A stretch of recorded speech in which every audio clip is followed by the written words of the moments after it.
আপোনালোকে বাৰু ফুল ভাল পায়নে? এইখন চাওকচোন, মোৰ ফুকনহাবি অংগনবাদী কেন্দ্ৰৰ সৰু ফুলনি বাৰীখন। ফুল মই বহুত ভাল পাওঁ। দামী ফুল ৰুব নোৱাৰিলেও সস্তীয়া সহজতে পোৱা ফুলবিলাকেই মই লগাই ভাল পাওঁ। মোৰ ঘৰতো মই কিছুমান ফুল লগাই থৈছোঁ, আপোনালোকক বেলেগ এদিন দেখুৱাম। আপোনালোকে চাবচোন ভাল লাগে নে নালাগে।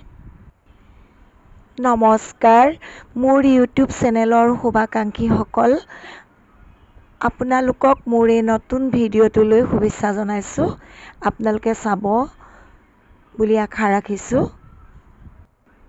মোৰ এই ফুলনি বাৰীখনত মই কেইবাজোপাও ফুলৰ গছ লগাইছিলোঁ, কিন্তু নাবাচিলে। যিকেইজোপা বাচিছে ইমান ধুনীয়াকৈ ফুলি আছে চাওকচোন। আৰু এই পাত ফুলজোপাও বাৰু ভাল নালাগেনে?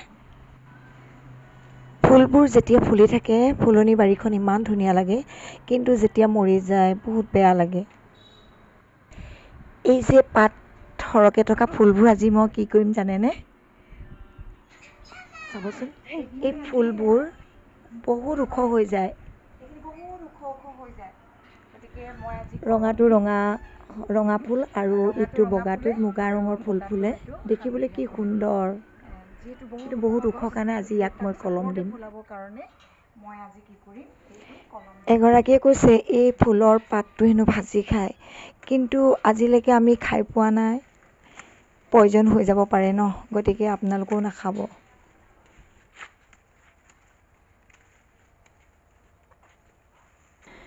ফুলৰ পাতখিনিত পোকে ধৰিছে। আজিকালি যে সকলোতে পোকে ধৰে। মোৰ এই পোক চোকবোৰলৈ বহুত ভয় লাগে, ভয়ে ভয়ে কৰিছোঁ। কলম দিলে ফুলগছবোৰ বা যিকোনো গছেই অলপ জোপোহা হয়, দেখিবলৈ ভাল লাগে আৰু ফুলবিলাক খুব ঘন ঘনকৈ ডাঙৰকৈ হয়। এইখিনি যেতিয়া ফুলিব যদি বাচি থাকে আপোনালোকক নিশ্চয় দেখাম। তেতিয়াও এটা বেলেগ এটা সৌন্দৰ্য, চাই কিন্তু বহুতেই ভাল লাগে। আপোনালোকে হয়তো কোনোবাই ভাবিব পাৰে এইটো বয়সত কি ভিডিঅ' বনাই আছে, কিন্তু সকলোৰে নেচাৰবিলাক বেলেগ বেলেগ ন। আপোনালোকে মোক কেতিয়াও ভুল নুবুজিব যে ইউটিউব চেনেল আছে কাৰণে এনেকুৱা ভিডিঅ'বোৰ বনাই থাকে বুলি। মই আগৰ পৰাই মোৰ পৰিৱেশ আৰু শিশুসকলক খুব সুন্দৰভাৱে আগবঢ়াই নিবলৈ চেষ্টা কৰোঁ, আৰু তাৰ বাবে মই যিখিনি কৰিব লাগে কৰিবলৈ সদায় চেষ্টা কৰি থাকোঁ। যেতিয়া মোৰ হাতত ডাঙৰ মোবাইল নাছিলে তেতিয়াও মই আপোনালোকে এতিয়া মোৰ ইউটিউব চেনেলত পোৱা ভিডিঅ'বোৰ দৰেই মই কামবোৰ কৰি থাকোঁ। এই কথা মোৰ আগতে পঢ়ি যোৱা শিশুসকল আৰু তেওঁলোকৰ অভিভাৱকসকলে নিশ্চয় ক'ব। বহুতো ঘাত প্ৰতিঘাত আৰু অপমানে ভৰা জীৱনটোত কেতিয়াবা এনেকুৱা কিছুমান কাম কৰোঁ, আৰু কেতিয়াবা গান লিখোঁ, কবিতা লিখোঁ। যিকোনো প্ৰকাৰে নিজক ব্যস্ত ৰাখি মই নিজকে পাহৰি থাকিব বিচাৰোঁ। তাকে কিছুমানে কয় উস্তাদি মাৰোঁ বুলি, আৰু কিছুমানে কয় দেখুৱাই বুলি, কিন্তু মনৰ দুখখিনি মনতে সামৰি থওঁ। যোনে যি কয় কৈ থাকক আৰু। মানুহৰ জীৱনত পইচাই সকলো নহয়, কিন্তু হ'লেও জীয়াই থাকিবলৈ পইচাও দৰকাৰ। মই ভিডিঅ' বনাইছোঁ পইচাৰ লোভত নহয়। আজিলৈকে মই মনিটাইজ কৰা নাই, হয়তো ভৱিষ্যতে কৰিব নিশ্চয় লাগিব। মোক ভাল লাগে, ভাল পাওঁ বুলি কোৱা মোৰ চিনাকি মানুহখিনিও মোক এটা লাইক নকৰে, কমেণ্ট নকৰে। সিহঁতি যদি কমেণ্ট এটা কৰিলেহেঁতেন, লাইক যদি কৰিলেহেঁতেন, মই বহুত উৎসাহিত হ'লোহেঁতেন। যদিও মোৰ বয়স বাঢ়ি গ'ল। আনৰ পৰা কাঢ়ি বা ঠগি মই একো কৰা নাই। মোৰ যিখিনি নিজস্ব গুণ আৰু ইচ্ছা আছে মই সেইখিনিকে কৰিছোঁ, আৰু স্মৃতি হিচাপে জীয়াই ৰাখিছোঁ। মোৰ মৰাৰ পিছতো যাতে আনে এইখিনি চাব পাৰে, আৰু জীৱনটো যেনে হ'লেও সফল হৈছে বুলি মই তেতিয়া ভাবিম। এইগৰাকী হৈছে চালমী মুণ্ডা। তাই এজনী বোবা আৰু ক'লা।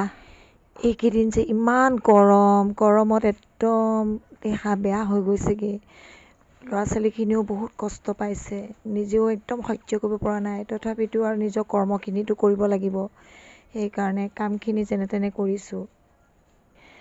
কালিও মোৰ কেন্দ্ৰলৈ মেডিকেল টীম আহিছিলে, একদম 2টা বাজি গৈছে। কিমান গৰম কালি। চালমী হৈছে বোবা আৰু ক'লা।